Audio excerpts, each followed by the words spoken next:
Ito na ang ating trending recipe na ubi cheese pandesal. Please hit the bell button, share, and subscribe for more recipes. Ayan. As you can see, napakalambot ng ating ubi cheese pandesal. Leave a comment below and I will feature it in my next video. For my previous video, ito po ang comment ni Ann Hill. Kasarap nito sis. Thank you, Ann. Simulan na natin. Una, for the water rocks or tangzhong preparation, kailangan natin ng 2 tablespoon all-purpose flour, 1/4 cup water. Dissolve nyo lang sila. Pagkatapos, initin natin sa pan. Dapat low heat lang hanggang siya ay lumapot.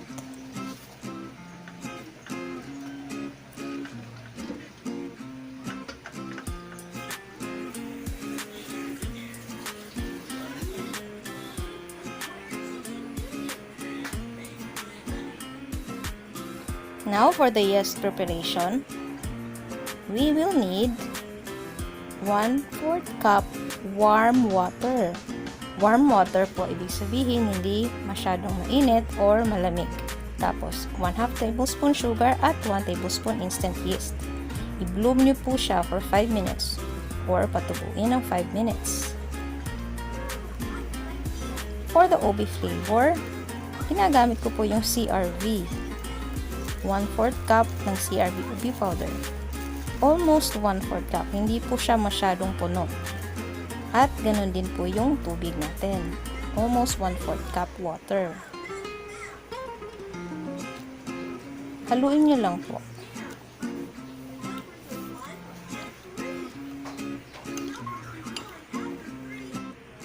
Next is for the dry ingredients. You mix the 1 cup of all-purpose flour at 1 cup of bread flour. At ilagay nyo rin po ang 1/2 teaspoon of salt. Make sure po na i-sift nyo po yung flour bago nyo po sila i-mix. At ganun din ay mag-prepare po kayo ng 1 cup at 1/4 cup na bread flour.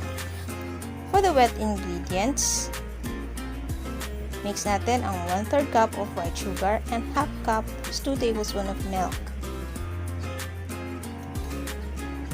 Maaari nyo pong gamitin yung alpine at arla brand. At yung ubi flavor mixture at ihalo nyo rin ang isang slightly beaten egg.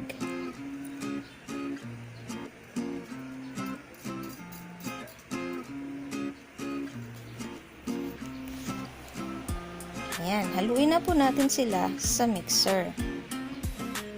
Ang brand po ng mixer ko ay Kiowa. Hindi po ito heavy duty. Ayan, mix natin yung dry ingredients with the bloomed yeast at tangzhong.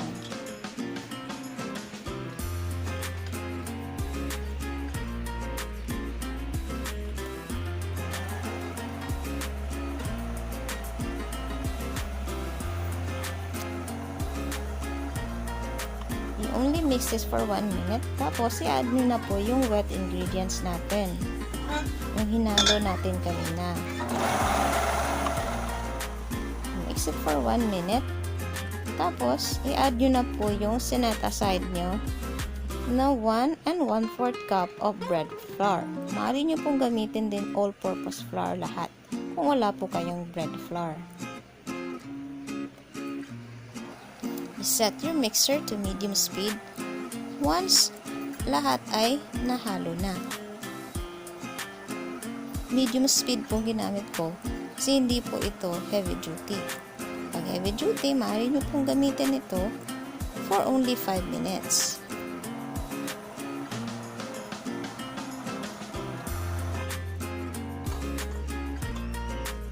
Pag nahalo na po natin yung flour, pag well combined na, lagyan natin ng 3 tablespoons of butter. maaari po ninyong gamitin yung buttercup or yung bravo. After 8 minutes, i-knead nyo po yung dough if it's still a bit sticky or add a little flour. Then, do the window pane test. Check nyo po kapag hindi na po nagbe-break yung dough. Ibig sabihin, the dough is ready to rise. Ilagay nyo po siya sa mixing bowl at i-grease nyo yung mixing bowl with butter or oil. Cover it with cling wrap and sift the dough for 20 minutes. Make sure po na naka-ready na po yung breadcrumbs at diced cheese natin after 20 minutes at i-grease natin yung baking tray with oil or butter. Yan. After 20 minutes, punch natin yung dough to release some gases. Yan. Kahit ilang beses nyo po siyang i-punch. Tapos, hatiin po natin siya into 2. Divide natin. At iset aside natin yung kalahati sa isang bowl at cover natin ng plastic or ng cloth.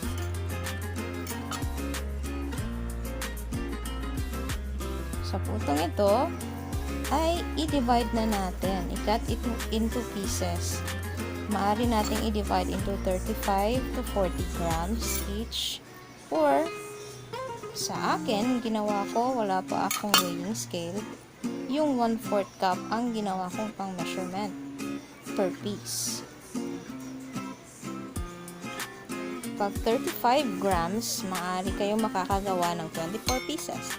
At pag 1/4 cup naman ay 21 to 22 pieces.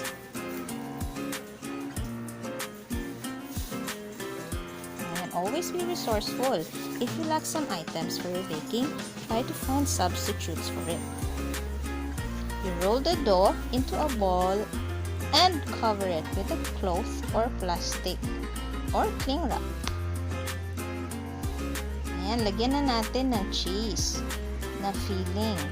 The first roll dough should be the one that you will fill with cheese first. First in, first out yung method natin. Kung meron kayong ubi halaya, maaari nyo po rin lagyan ito. Fold nyo po yung dough, kagaya ng pag-fold niyo ng dumpling. At ganito po yung paglagay nyo ng breadcrumbs. Yan, slowly lang po. You can make your own breadcrumbs also by toasting your leftover breads. Or, kahit graham po, crushed grahams, maaari po ninyong gamitin. Cover dough with cloth or plastic and proof again for 45 minutes to 1 hour or until it doubles its size. Do not overproof.